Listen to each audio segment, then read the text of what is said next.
Kumusta po? Ito na naman po ako, si Paul. Magpipresenta na naman ng aking mga gagawin dito sa aking channel. At ito po muli ang guhit section natin.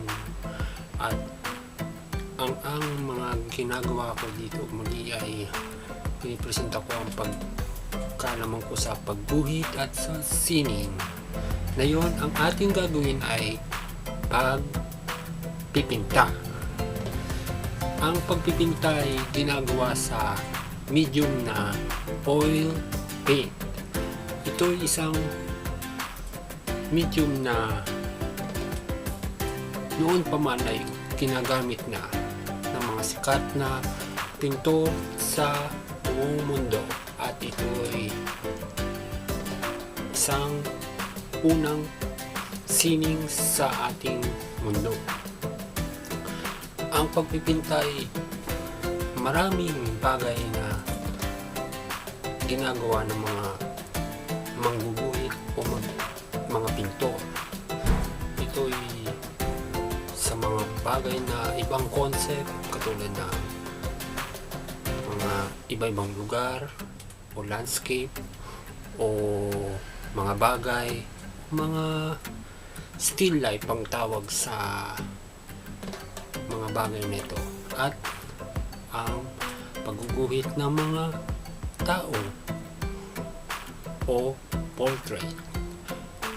Tayo ay gagawa ng isang landscape, at ito'y hindi natin gagawin sa paraan ng pagguguhit sa pagpipinta ng oil sa paggamit ng canvas. Ngayon, sa panahon na ito ay meron ng makabagong paraan ng pagpipinta, ang digital painting. Ito ay ginagamitan ng mga makabagong paraan, at ito ay ang mga device katulad ng mobile phone o mga sa mga computer o sa mga iba pang device na pwedeng gamitan ng digital painting. Ngayon, ang aking ituturo ay ipipresenta pala o ituturo na rin ay pagguhit sa mobile phone o sa aking device na mobile phone. Hindi po tayo gagamit ng brush,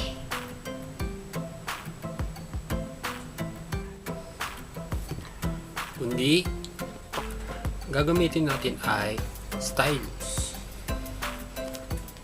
at ang ating mobile phone. Yan. Sa paraan na ito, medyo hindi na tayo gagamit ng maraming mga tools katulad ng mga brush, oil paint, canvas o ano pang ginagamit sa pagpipinta. Ito ay isang paraan ng makabagong paraan ng pagpipinta na yun, na pwede nang ipresenta sa buong mundo.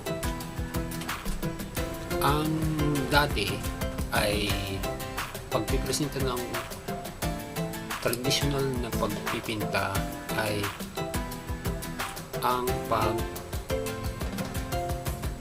sa gallery.